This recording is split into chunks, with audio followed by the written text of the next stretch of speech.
솔로몬 왕이 온 이스라엘의 왕이 되었고 그의 신하들은 이러하니라. 사독의 아들 아사리야는 제사장이요. 사랑하는 성도 여러분, 하나님께서 우리에게 무엇을 원하니? 라고 물으신다면 어떤 대답을 하시겠습니까? 이 하나님의 요청에 가장 잘 대답한 사람이 솔로몬이라고 저는 생각합니다.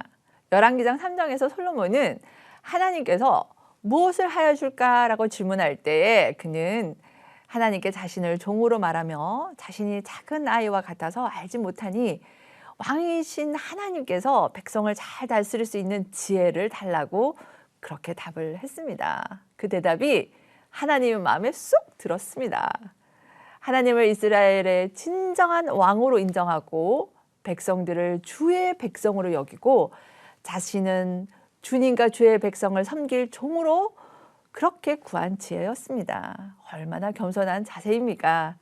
그렇다면 하나님께서 우리에게 주신 지혜를 어떻게 사용하면 될까요? 솔로몬이 하나님으로부터 지혜를 받은 후 그 지혜를 어떻게 사용했는지가 오늘 생명 양식의 본문입니다. 솔로몬을 통해 말씀하시는 하나님의 뜻을 함께 살펴보도록 합시다. 솔로몬 왕이 온 이스라엘의 왕이 되었고 그의 신하들은 이러하니라. 사독의 아들 아사리야는 제사장이요, 시사의 아들 엘리호렙과 아히야는 서기관이요, 아일룻의 아들 여호사밧은 사관이요, 여호야다의 아들 브나야는 군사령관이요, 사독과 아비아달은 제사장이요, 나단의 아들 아사리야는 지방관장의 두령이요, 나단의 아들 사붓은 제사장이니 왕의 벗이요, 아히살은 군내 대신이요, 압다의 아들 아도니람은 노동 감독관이더라. 솔로몬이 또 온 이스라엘에 12지방 관장을 두매 그 사람들이 왕과 왕실을 위하여 양식을 공급하되 각기 1년에 한 달씩 양식을 공급하였으니. 아멘. 우리는 하나님의 지혜로 우리가 속한 곳이 하나님을 경외하는 곳으로 세워지도록 해야 합니다. 솔로몬이 왕으로서 이스라엘을 다스리기 위해서는 군사와 외교, 행정과 다양한 부분에 함께할 동력할 사람이 필요했죠. 이스라엘의 왕이 된 솔로몬은 하나님께로부터 받은 그 지혜로 이스라엘 위에 신하들의 역할을 분담하고 행정을 개혁합니다. 솔로몬은 자신을 직접적으로 도울 고관 강요들을 세우는데도 지혜로웠습니다. 솔로몬이 등용한 그의 신하들은 이러하니라. 사독의 아들 아사리야는 제사장이요 라고 자신의 신하들 중에 제사장을 가장 먼저 언급하고 있습니다. 왜 제사장 아사리야가 가장 먼저 거론될까요? 이것은 이스라엘을 하나님께서 통치하시는 나라로 건설하고자 하는 솔로몬의 중심을 나타내고 있습니다. 솔로몬의 하나님을 경외하는 마음은 앞으로 성전을 건축함으로 온전히 드러나게 됩니다. 그렇다면 우리가 하는 일의 첫 마음은 어디에 있습니까?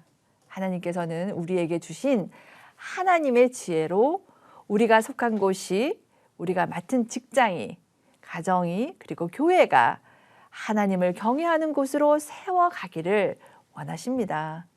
우리는 하나님의 지혜로 우리의 삶을 하나님 중심으로 재정비하는 것이 필요합니다.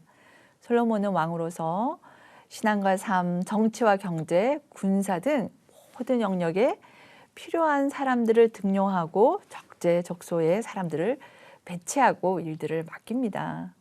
이것은 솔로몬이 자신의 목표와 뜻을 이루려고 이렇게 개혁한 것이 아닙니다. 하나님 중심으로 나라를 굳게 세워서 왕권과 왕국의 번영의 기틀을 마련하고자 사람들을 세운 것입니다. 우리가 삶에서 하나님 중심으로 새롭게 재정비되어야 할 부분이 있습니까? 한 예로 가정이 하나님을 경외함으로 온전히 서기 위해 아버지로서, 어머니로서, 자녀로서의 역할과 일들을 연합하여서 잘할 수 있도록 하나님의 지혜를 모아보는 일을 해보면 어떨까 합니다. 교회에서는 각 구역과 선교회에서 하는 일들을 하나님 앞에서 다시 한번 점검해보고 각자의 은사에 따라 하나님의 몸된 교회를 아름답게 세우는데 혹이라도 소외되거나 숨어있거나 이를 맞지 않는 지체를 격려하여서 함께하는 것이 필요하겠죠. 하나님께로부터 받은 지혜를 이렇게 사용하여서 우리가 속한 곳이 하나님을 경외함이 드러나는 우리의 삶이 되도록 하나님 중심으로 재정비하는 시간을 갖기에 딱 좋은 오늘입니다. 우리의 삶을 말씀 앞에 다시 살펴보고 하나님 중심으로 다시 재정비되어야 할 나의 시간, 재정, 재능, 교회, 삶의 태도를 주님께로 돌이키는 그 결단이 있기를 소망합니다. 우리는 하나님의 지혜로 세상을 잘 섬길 수 있습니다. 오늘 본문인 열왕기상 4장 7절에서 19절을 보면요. 각 관장들이 맡은 지역과 가나라는 관장들의 이름을 길게 기록하고 있습니다. 왜 이처럼 지명과 이름을 빠짐없이 기록하고 있는 것일까요?